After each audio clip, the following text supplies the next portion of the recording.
Hey guys, comment allez-vous? Bienvenue dans cette nouvelle édition de In the Head of Yogis, consacrée uniquement sur Game of Thrones, saison 8, la dernière de toute une vie. Malheureusement, je suis là pour vous parler aussi de Avengers. C'est pas malheureusement, parce que finalement, on a nos biais pour Avengers Endgame. Alors, j'expliquerai avant de lancer ma théorie et mon résumé de l'épisode ce qu'il faudra faire pour gagner les billets. Alors, installez-vous parce que maintenant, ça va commencer.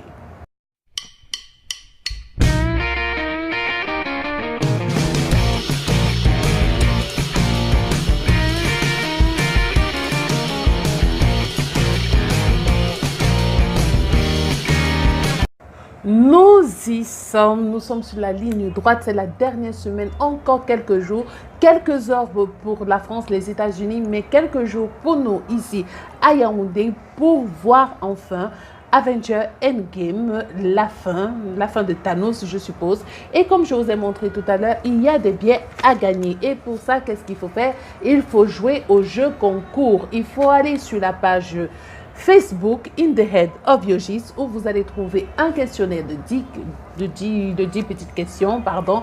Vous allez trouver un questionnaire et vous allez devoir répondre. Et aussi, je demanderai aux abonnés de me faire une certaine théorie pour savoir comment est-ce qu'on va vaincre Thanos. Ce n'est pas beaucoup. La théorie, la meilleure théorie sera choisie et la personne qui aura les meilleures réponses des 10 questions, ah ben oui, il aura aussi des biais.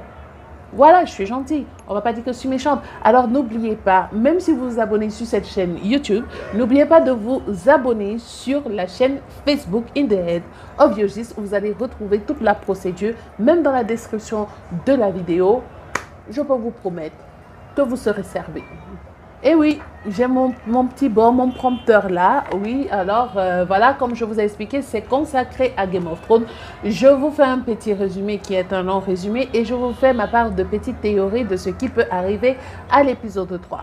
Alors, on commence avec le générique qui n'a pas du tout changé, alors qu'on ne retrouve pas Port-Réal dans l'épisode 6. Mais bon, on se dit, ok, d'accord, on se lance et après, on se rend compte que c'est un rappel subtil des épisodes clés de Game of Thrones en général, de toutes les saisons de Game of Thrones confondues.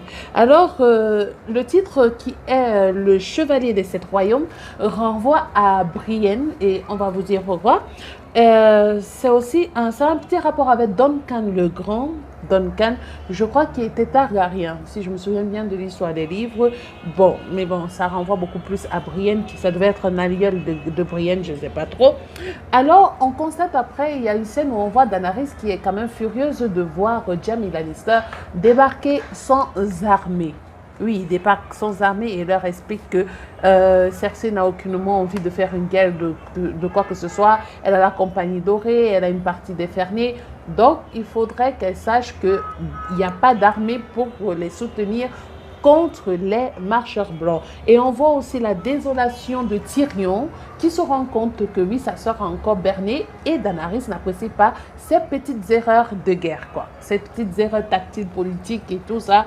Je ne comprenais pas trop, mais bon, voilà. Et après, on a Brienne qui essaye de sauver la mise à Jaime en disant à quel point il lui a sauvé la vie. Et comme Sansa a pour devise l'honneur suite au fait que ne faut pas qu'on se montre, Brienne l'a quand même sauvé à plusieurs reprises. Donc, si elle a confiance à Jaime, par conséquent, Sansa a confiance aussi à Jaime.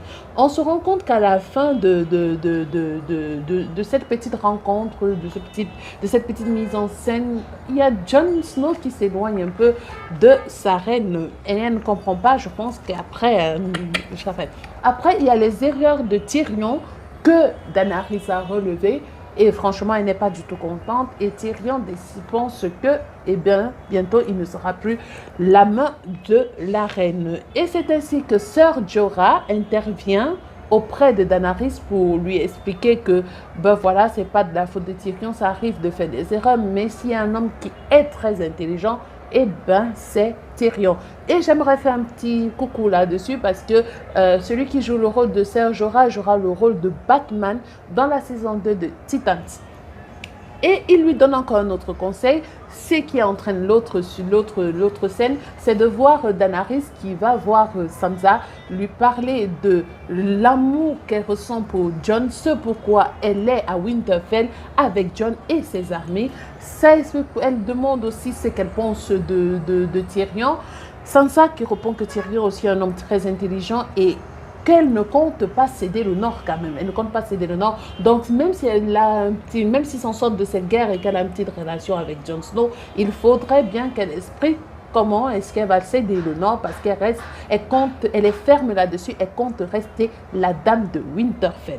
La scène qui suit, eh ben, c'est l'arrivée de Theon Greyjoy qui tient à défendre Winterfell et il faut quand même avouer que Sansa et lui, ce sont les rescapés de Ramsay Bolton, donc ça a créé une sorte de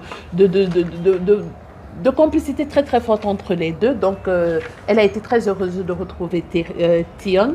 Après, il y a le rêve de vie presque impossible entre Vergris et Missandei.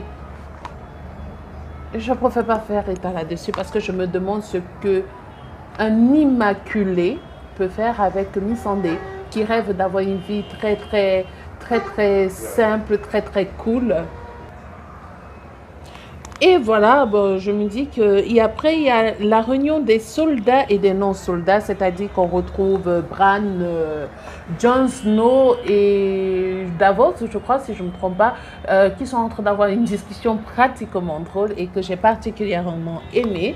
Et puis, il y a l'autre qui dit que, voilà, si l'un de nous reste vivant, alors il faut qu'il brûle les autres corps avant qu'il ne passe du côté de la force obscure des marcheurs blancs.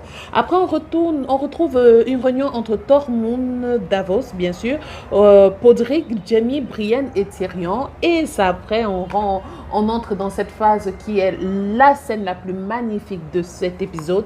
Jaime qui rend chevalier Brienne, on parvient à avoir un petit sourire sur elle. Et après, on a Arya qui perd sa virginité avec Gendry. Il est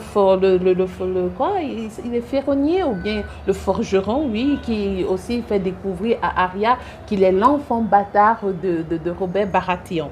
Après, on a Sandor qui dit à Arya qu'il s'est battu pour elle parce qu'elle lui demande que à part ta cause, pourquoi tu t'es battu, mais il lui explique qu'effectivement, je me suis toujours battue aussi un peu pour toi. C'était une manière, lui dit qu'il a développé des sentiments pour elle en tant que peut-être petite soeur ou fille ou quoi que ce soit. Et il faut aussi préciser le rôle de Arya, la scène dénudée d'Arya. Je préfère préciser à certaines personnes, ce n'est pas elle qui joue c'est pas Maisie Williams qui joue le rôle, c'est la même fille, la même doublure qui a fait la marche de la honte de Cersei dans la saison 6, si je ne me trompe pas, ou la saison 4, quelque chose comme ça. Et après, on découvre que Lyanna Mormont est la cousine de Sir Jorah et elle compte se battre. Et puis, il y a Sam qui donne à Sir Jorah, qui lui fait don de l'épée Valérien. Et après, il y a la révélation de Jon Snow à Daenerys, qui n'apprécie pas du tout. Elle y émet un petit doute, disant que pourquoi est-ce qu'il va croire quelqu'un qui voit dans l'avenir ou bien quelqu'un qui lit dans les livres. Celle-là, elle a toujours un idéal, hein, je peux vous l'assurer. Bon, on a aussi l'armée des morts qui est arrivée. Et je voudrais faire quand même allusion à la petite chanson Jenny of Holstone. Je fais référence à c'est l'anniversaire d'une amie. Elle aime bien le groupe qui chante Florence and the Machine. Et je pense que je vais lui dédier cette chanson un peu plus tard. Mais le titre, c'est Jenny of Holstone et c'est une très belle chanson. Je pense que je vais développer la prochaine fois l'histoire de cette Jenny plus tard. Maintenant, je vais vous parler de ma petite théorie qui pourrait venir dans l'épisode 3. Restez sur place. Côté révélation, je m'attends à ce que, avant que la bonne guerre ne commence, que Jon Snow parle à Arya, lui fasse la révélation et que peut-être Arya lui fasse comprendre que tu vois, même si tu es un Targaryen, tu resteras quand même le bon frère que j'aime. Je m'attends à ce que les frères de la garde de la nuit pourraient être les premiers à mourir. Oui, ils peuvent être les premiers à mourir, mais quand on voit le dispositif du plan de guerre pendant le conseil, on se rend compte que les gens en tête, ça peut être les Immaculés suivis des Dothraki Et à la porte, ce sont les frères de la garde, donc ce qui revient, en fait, je reviens là-dessus.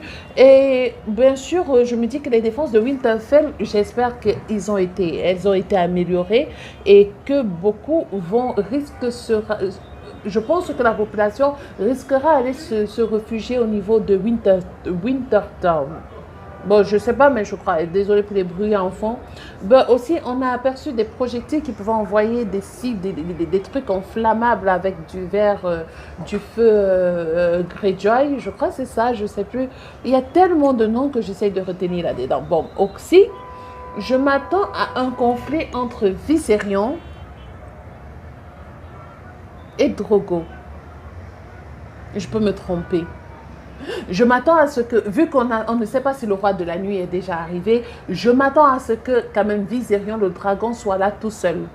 Et que après, dans un moment de colère, que Daenerys pense à monter un de ses dragons, par exemple Drogo, et essaye d'aller combattre. Mais on va lui dire que, mais j'imagine Tyrion lui donnant le conseil que c'est pas la peine d'y aller parce que voilà, c'est pas la peine d'offrir un autre dragon au roi des marcheurs.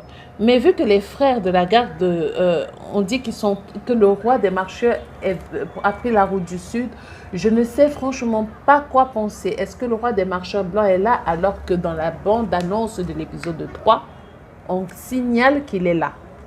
On peut se foutre un peu, on peut un peu se foutre de nous, quoi. Mais bon, je m'attends à ce que Berry et Tormund pourraient ouvrir... pourraient